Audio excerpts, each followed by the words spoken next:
8 मार्च 2014, समय रात के 12:40। मलेशिया के एक क्वालालंपुर इंटरनेशनल एयरपोर्ट से मलेशियन एयरलाइन का एक विमान बोइंग 777 उड़ान भरता है। फ्लाइट MH370 जो कि पहले ही 227 यात्री और 12 क्रू मेंबर सहित कुल 239 लोगों को उड़ाकर मलेशियन प्रायद्वीप को पार कर नॉर्थ ईस्ट की ओर बढ़ रही थी और तकरीबन 40 मिनट के बाद ही ये मलेशियन एयर स्पेस की सीमा को भी पार कर जाती है। जब फ्लाइट संख्या MH370 में मौजूद मुख्य पायलट 53 वर्षीय जहरी अहमद शाह क्वालालंपुर ATC को गुड नाइट बोलते हैं, लेकिन फ्लाइट में मौजूद लोगों से लेकर ATC तक कोई भी ये नहीं जानता था कि ये गुड नाइट नहीं बल्कि सभी पैसेंजर्स की जिंदगी का वो आखिरी अलविदा साबित होगा, जिसके बाद सभी 239 लोग हमेशा के लिए अपनों से बिछड़ जाएंगे। इस बात को भी कुछ ही मिनट बीते होंगे कि तभी वह समय भी आ गया जब अचानक क्वालालंपुर ATC से विमान ने संपर्क खो दिया और विमान गायब हो गया। हालांकि ऐसा तो कई बार हुआ था कि किसी फ्लाइट का उसके ATC से संपर्क टूटा हो, लेकिन इतिहास में ऐसा कभी नहीं हुआ था कि कोई समूचा विमान पहले तो गायब हुआ हो और फिर कभी मिला भी ना हो। और ये अनोखी किस्मत MH370 की थी, जिसके बारे में ATC को तब पता चला जब लगातार 5 घंटों तक ATC ने विमान से संपर्क साधने की कोशिश की, लेकिन वह विफल रहे। अब ATC में मौजूद सभी लोग बेचैन होने लगे और धीरे धीरे ये बेचैनी एयरलाइंस के बड़े बड़े अधिकारियों तक जा पहुंची, क्योंकि अब वह समय भी आ चुका था जब उन्हें दुनिया को ये जवाब देना था कि आखिर एक विमान 239 यात्रियों के साथ लापता कैसे हो गया। एक फ्लाइट जो अपने गंतव्य तक नहीं पहुंची तो आखिर वह गई कहां। लेकिन जब तक वह लोग इन सभी सवालों का जवाब ढूंढ पाते तब तक 24 घंटों से भी ज्यादा का समय बीत चुका था और ये खबर दुनिया भर में आग की तरह फैल गई। इस हादसे से पूरी दुनिया हिल गई, क्योंकि आज तक किसी ने भी ये नहीं सुना था कि सैकड़ों टन भार वाला विमान गायब भी हो सकता है। इसलिए हादसे के अगले ही दिन यानी 9 मार्च को एक सर्च ऑपरेशन की शुरुआत की गई, जिसमें कई अन्य देशों ने भी हिस्सा लिया और करीब 64 विमान और 69 समुद्री नाव की मदद से एक विशालकाय दल ने साउथ चाइना सी को खोजना शुरू कर दिया, क्योंकि सभी को उम्मीद थी कि होना हो MH370 कहीं ना कहीं समुद्र में ही समाया हुआ है और पानी में गिरने के बाद इसका मलबा कहीं ना कहीं तो जरूर मिलेगा, क्योंकि विमान में बहुत सी ऐसी चीजें भी होती है जो पानी में तैरती हुई मिल सकती थी। लेकिन अफसोस कि किसी के हाथ भी कुछ नहीं लगा, जिसने सबको एक बार फिर से हैरान कर दिया कि एक विमान पहले तो गायब हो जाता है और फिर उसका मलबा भी कहीं नहीं मिलता और आखिरकार एक मल्टीनेशनल सर्च ऑपरेशन भी MH370 को ढूंढने में नाकाम साबित हो चुका था, जिसका सबसे ज्यादा दबाव उन लोगों पर आता है जिस पर हादसे की जवाबदेही टिकी हुई थी, क्योंकि सैकड़ों परिवार अभी इस बात से अनजान ही थे कि उनके अपनों के साथ क्या हुआ है। इसलिए अब इसका केवल एक ही तरीका था और वह था एक हाई लेवल जांच, एक ऐसी जांच जिसे जानकर उन्हें विमान की गैर मौजूदगी में उससे जुड़े सभी रिकॉर्ड को खंगाल कर शुरू किया था, जिसमें एक्सपर्ट के हाथ कई अहम सुराग भी लगे जो कहीं न कहीं विमान की गुत्थी को सुलझा सकते थे। विमान से जुड़े एक दस्तावेज में एक्सपर्ट्स ने पाया कि विमान पर करीब 500 पाउंड लिथियम आयन बैटरी का एक पैकेट रखा हुआ था, जो संभवतः जहाज में मौजूद किसी कारोबारी का रहा होगा। बैटरी के बारे में एक्सपर्ट्स की राय थी जरूर इन पर किसी तरह का दबाव रहा होगा, जिसके चलते तो बैटरी में आग लगी होगी और फिर उसके चलते विमान में, क्योंकि ऐसा पहले भी कई विमान दुर्घटनाओं में देखा जा चुका है जब बैटरी के चलते कोई विमान दुर्घटनाग्रस्त हो गया हो। लेकिन अब इस थ्योरी पर माथापच्ची हो ही रही थी कि तभी अचानक जांचकर्ताओं के सामने एक और सबूत आता है, जब 3 दिन बाद मलेशियन एयरफोर्स के एक रडार में ये पता चलता है कि हमें 370 उनके रडार से होकर गुजरा था, जो बीजिंग ना जाकर वापस मलेशिया की ओर आया था और 150 मील की दूरी तय करके थाईलैंड की ओर गया था, जिसके बाद वह रडार से बाहर चला गया। इस सबूत ने सबको हैरत में डाल दिया और हैरान करने की वजह थी प्लेन का अचानक से रास्ता बदलना, क्योंकि ये बिल्कुल ऐसा ही था जैसे कि इस विमान को कई हजारों फ्लाइट आवर्स के अनुभव वाला पायलट नहीं बल्कि कोई नौसिखिया कैप्टन उड़ा रहा था, जिसने बिना इजाजत के विमान की दिशा ही बदल दी। हालांकि ये गुत्थी सुलझी तो नहीं, बल्कि इसने एक और रहस्य को जन्म दे दिया। अब जांचकर्ताओं को लगने लगा था कि एक अनुभवी पायलट विमान का रास्ता खासकर बिना एटीसी के परमिशन के तभी बदल सकता है जब उस पर किसी तरह का कोई दबाव हो, जिसका सीधा सा मतलब था कि कहीं प्लेन को हाईजैक तो नहीं कर लिया गया था, और अगर ऐसा होता तो संभवतः एटीसी के संपर्क से बाहर हो जाए। इसलिए हाईजैक होते ही पहले प्लेन का ट्रांसपोंडर बंद कर दिया गया था,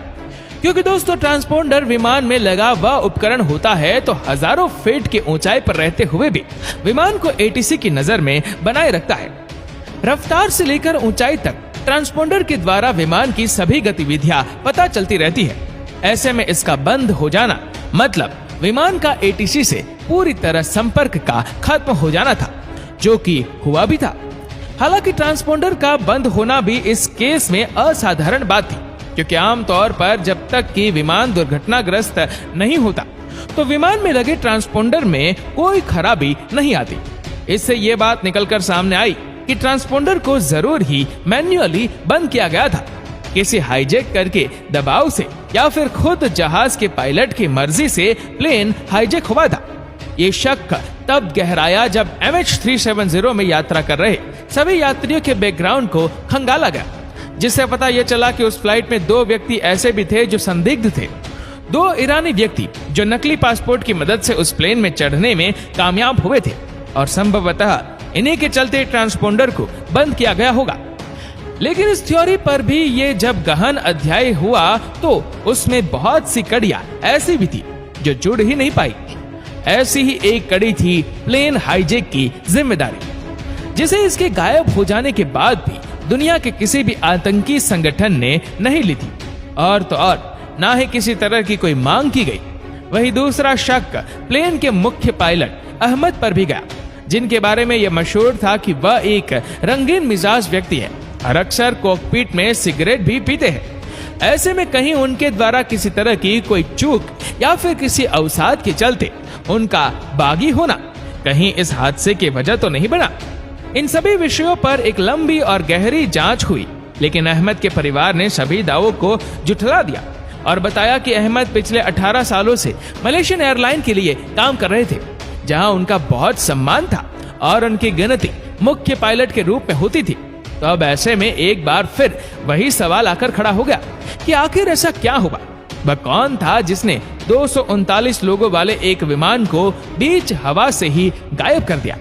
वह जहाज जो फिर कभी और कहीं नहीं मिला। हालांकि इस घटना के 3 हफ्तों के बाद जांचकर्ताओं के हाथ फिर से एक क्लू लगा, जिसके बाद सभी को लगाने लगा था कि शायद अभी गुत्थी जरूर सुलझ जाएगी। जब यह पता चला कि फ्लाइट में मौजूद ट्रांसपोंडर जो उस रात अचानक से बंद हो गया था, उसके कुछ सिग्नल अंतरिक्ष में मौजूद एक सैटेलाइट ने भी पकड़े थे, जिसे जांच करने पर पता चला कि MH370 जो गुड नाइट कहते ही गायब हो गया था।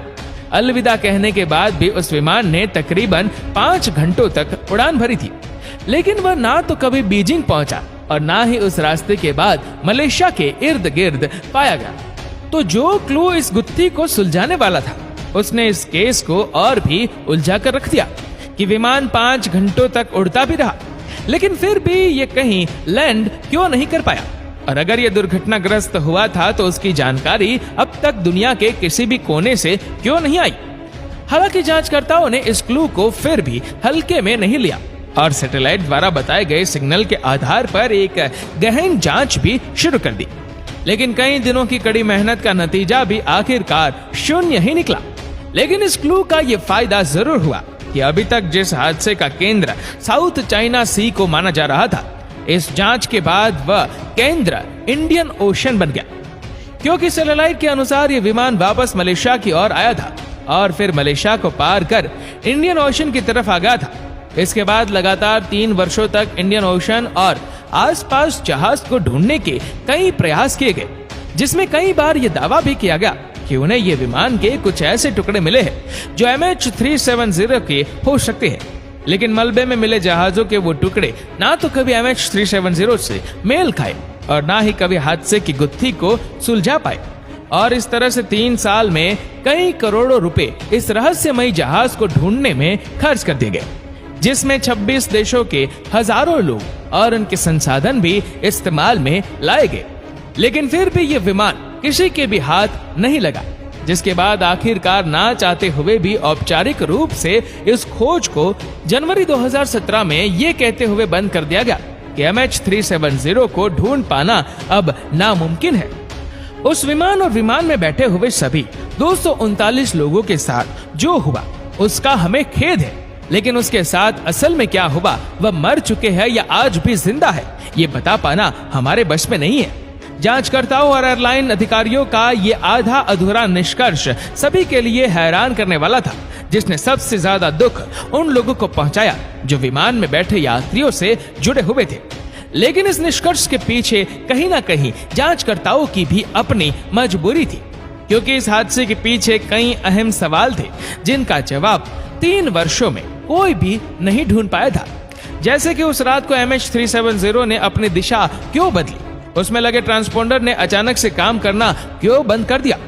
प्लेन हाईजैक हुआ तो उसकी जिम्मेदारी किसी ने क्यों नहीं ली, और अगर विमान क्रैश हुआ था तो उसका मलबा कभी क्यों नहीं मिला। और इन अजीब सवालों के साथ MH370 का रहस्य हमेशा के लिए रहस्य बनकर ही रह गया। दोस्तों, इस वीडियो को लेकर आपकी क्या राय है, नीचे कमेंट करके जरूर बताएगा। और अगर आपको वीडियो अच्छा लगा हो तो इस वीडियो को लाइक करेगा, शेयर करेगा ज्यादा से ज्यादा लोगों तक, और ऐसे ही और भी रोचक जानकारियों के लिए सब्सक्राइब करें हमारे YouTube चैनल को और Facebook पर फॉलो करें हमारे पेज को। धन्यवाद।